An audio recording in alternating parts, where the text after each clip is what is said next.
Emoni Bates is in the NBA draft, but his path here looked a lot different than any of us expected. This is Floor and Ceiling, let's break him down. Emoni Bates is one of the most polarizing prospects in the 2023 NBA draft, but he is also one of the toughest shot makers and purest bucket getters. At the end of the day, I do think it's possible to see Emoni scoring a lot of points in an NBA game. However, a lot of it will come down to how Emoni is scoring. He can put the ball in the hoop, but both his floor and ceiling could be severely capped by his inefficiency and limited athleticism. Otherwise, when he's at his best, Emoni is going to fill up the points column. Bates has been considered a highly skilled shooter all of his life. At one point, he was considered the #1 prospect in his high school class.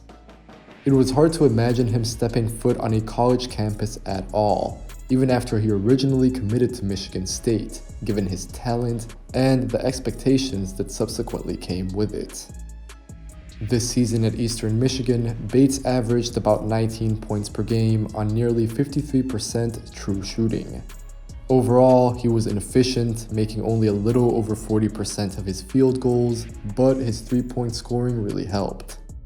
Nearly half of Emoni's shots were three-pointers, which falls in line with what we saw from him as a freshman at Memphis.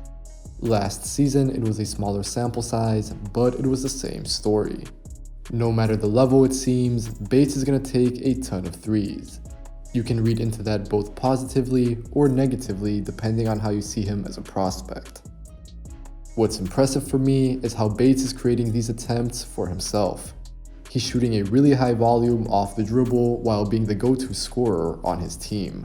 So yes, he only made 33% of his triples at Eastern Michigan, but there's clear room for improvement there if his shot selection is narrowed in a lot, I think. Emoni loves getting to his step back, more on that in a bit, and he has such a quick trigger at 6'9"-ish that I don't think his wingspan being the same as his height affects him as much as it could other prospects. Still, for all the highlight reel shots that Emoni might make off the bounce, it has to be said, he's incredibly inefficient still. That's his biggest problem. Emoni shot about 40% from the field this year and about 38% last season. That's just not good, there's no way to sugarcoat this. As I alluded to earlier, it's nice in one way that Bates is so comfortable getting up shots from three, but a lot of that is also because he really struggles getting to other spots on the floor. It's not just that, however, when Bates is hitting threes, everything looks great. But really, he does not create separation on his shots. A large percentage of his makes are really tough looks, which obviously speaks well to his touch and shot-making ability, but it's still not the offensive diet that NBA teams are looking for. Almost every time, Emoni is looking to go to his signature step back, and although I think his super quick trigger offsets his lack of wingspan, he does have issues with his footwork right now. If we look at Emoni's steps getting into the shots that he likes, they're generally okay. You can make some adjustments here and there, but clearly he's comfortable stepping back. The problem is, his steps are so short. That's where his lack of length really pops up on the floor for me. Emoni is one-dimensional in his footwork right now, and he's really going to need some work there, I think, to improve and change the length of his strides. Right now, I think there's no way that he would be efficient in an NBA game next season, but you're always going to be looking at much more of a longer-term project here. Down the line, I'm curious to see how Bates might look in a role where he's played off the ball a lot more. The foundations are there for him to become a good shooter statistically. Maybe I'm just not a stickler for conventional mechanics as well, which helps. But I just don't think that his style of play allows his shooting to carry over into the numbers. Given Emoni's instant release, deep range, and shooting gravity, which I think is important to touch on because teams do worry about him from deep, there's potential for him to be utilized spotting up or even taking threes off movement. However, in the case of a role change, there would probably be a very significant adaptation period. Bates has been the big dog on every team that he's played for. Even at Memphis last year, Jalen Duren was clearly the standout in hindsight, but Emoni actually had a higher usage in the minutes that he played. What I mean by all of this is that there's a good chance that an NBA team is going to ask Emoni to play away from the ball a lot more in the future, and up to this point, he just hasn't really done that. At Memphis, Bates was played as a huge point guard of sorts, and that really wasn't where his skills or reads were at then. At EMU, Bates played off the ball more next to other guards. That was a nice change of pace, and it resulted in him getting some easier looks, even if they didn't always go in. Again, that 33% from 3 is excusable given the circumstances, but it's going to need to improve. However, when crunch time rolled around, Bates was still very much the primary ball handler. So it's more so going to be for him about continuing to understand those in-game situations that he's just really not been put in ever before. That said, I think that Bates has an unfair reputation for not quote-unquote playing the game the right way or chucking up shots or whatever. Bates is absolutely a score-first player, make no doubt about that. But his inefficiency, as well as being put into that point guard role that his skill set wasn't ready for as a 17-year-old college freshman at Memphis, has really given him an unfair bad rep. Now, Emoni's not an otherworldly passer. He's always averaged more turnovers than assists, but he's able to make some basic reads. As with any 19-year-old to differing degrees, his processing has room for growth, but I generally think that he understands that he has gravity and that he can use it to make others better. Emoni's a limited athlete, he struggles to create separation, so he's definitely at his best as a playmaker when he's getting downhill. I thought he helped himself at the NBA Combine in this type of open court setting, which allows him to build up a head of momentum that in turn doesn't allow defenders to bother his lack of strength or length. And then, at about 6'10" in shoes, Bates is definitely able to see over the top of defenses if he's looking to facilitate. Even at Memphis, where Bates had a very difficult time overall, we did see some flashes of what he could do as a creator. He really likes these drop-offs, and he can play with some flash to his game. As I said, Bates can do more than just look for his own shot, even if that is what he's looking to do most of the time. Really, I just think that minor details, such as crashing the boards every trip and things like that, have just never been a point of emphasis in his development. I'm intrigued by some of what Emoni has shown as a cutter. Again, it goes back to being able to play off the ball more. If he can reliably spot up and use his shooting gravity to dive to the rim, then instantly he becomes a lot more versatile. I also feel like Bates is an okay rebounder. He has somewhat of a nose for pursuing the ball, and he did have strong defensive rebounding numbers this year, but I think they were padded a little bit by him being able to push in transition. I like Emoni's tenacity, and I did think that he helped himself out in this regard looking back to his most recent showing at the draft combine, but in the bigger picture, I think that he's not strong or long enough to make an impact here most of the time in the NBA. Bates is so polarizing that his game is often covered in a black or white way. That, however, cannot be the case because his context is so unique, and it's really necessary to provide an accurate analysis of his game and potential. Like we just saw, Bates isn't only going to chuck shots up at the rim. He can make tough shots, but it's exactly that. They're so tough, and he's taking them so often that he's very inefficient. Then, Bates is also able to facilitate or rebound here and there, but with that covered, it's necessary to say this. He can only play as a primary option, and for that to happen in the NBA, Bates would probably have to hit close to his absolute best case outcome. Most likely, Bates is going to have to change his game significantly in terms of efficiency, role, execution, defense, everything.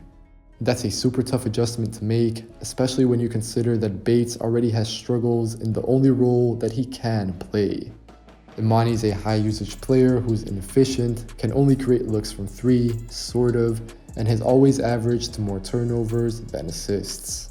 He can pass some, but he's always going to look to score first, and Emoni has not proven to be an efficient scorer at all so far. I do think it's worth noting that he played well and efficiently against top 100 and top 50 level teams in college, but it's such a small sample size, and maybe it just indicates that Bates likes big moments when the spotlight is on him. That's a nice quality to have for sure, but I don't know how much you can read into it. Last year at Memphis, it was pretty catastrophic. Emoni had 42 turnovers in 18 games. The situation at Eastern Michigan next to a true point guard this season was better, but still, Bates is going to make a ton of jarring decisions. NBA teams can only really afford for this to happen in the G League, so for next year, expect his development to take place there no matter what. At this juncture, Bates is a highly limited ball handler. He can only play out of short steps, is pretty strictly a straight line driver, and he really lacks reactivity with his handle. Bates is also super skinny, which shows up with his creation, because he cannot turn the corner on defenders or beat the help a lot of the time. He just isn't explosive enough, and outside of height, he lacks burst, strength, vertical pop, and size. With his shot creation, he's confined to his step back, and like I've been saying and we're about to get into, he can only get to so many places on the floor. As far as the NBA is concerned, Bates is a non-factor at the rim right now. For one, he barely gets to the basket, and then he doesn't convert there. He only made 57% of his shots from close range in his 2 college seasons. At first, last year could be overlooked. Bates only played about a third of his team's total minutes at Memphis, so everything we were looking at had to be analyzed as a small sample size. But after a full season as the man at Eastern Michigan, Bates again had a really tough time at the rack. Most of the time, Emoni is trying to manufacture space to the rim, but clearly he's not effective doing so. A lot of it goes back to his lack of strength and limited ball handling and athleticism. Usually, I argue that NBA spacing will help a lot of guys, and I think it will help Emoni to some extent, but his problems lie deeper than that. He's going to need to improve on everything that we just touched on, really working on expanding his finishes through contact, and also continue to grow his left hand as well. Bates is at his best finishing at the rim when he's attacking a defense that isn't set, so that probably means in transition, which I guess bodes well for the NBA. Again though, he's barely converting or even getting to the rack at the college level, so as he makes the step up, this becomes even tougher. I did like what Emoni showed at the combine though. He was aggressive attacking, and I thought he actually showed off more intention than before with his ball handling and pacing. That's why I'm optimistic that his mid-range scoring could be tapped into more often if he really targets the improvement points mentioned throughout the video. Emoni has an innate quality for scoring like very few others in this draft. This year, Emoni shot around 41% on his 2-point jumpers, which is pretty impressive. He took over 140 shots, converted on 60, which is pretty steady, and more impressively, only 4 of his makes were assisted. So really, it's about harnessing that in the right way, both for him as a player, but also for your team as a fit on the court. It's not easy, but I think it's worth the challenge. If you draft Emoni Bates, it's not with his defense in mind, so I'm gonna keep this short. Of course, defense is an incredibly important part of any NBA player, but Emoni's development story sort of lends itself to him being a blank canvas on this end of the floor. Unlike other prospects though, who are inefficient on offense but can rely on physical tools down the other side of the floor, Bates cannot really do that. He was unfairly characterized as a really below average athlete at Memphis. That's not true, but he's still not a good athlete. He's not strong, or long, or explosive, or twitchy. Generally, Emoni competes, he tries at least, and I thought he helped himself out at the draft combine with that. Again, it goes back to him not necessarily being a non-factor in areas that are not scoring, but Bates just needs so much more polish on defense than others. And then you have to combine that with his development that needs to take place on offense, which I think with Emoni is probably the biggest priority. If I had to compare Emoni Bates to a prospect that we have previously covered on here, it would be Brandon Boston Jr. Similarly, both are very highly touted prospects coming into college.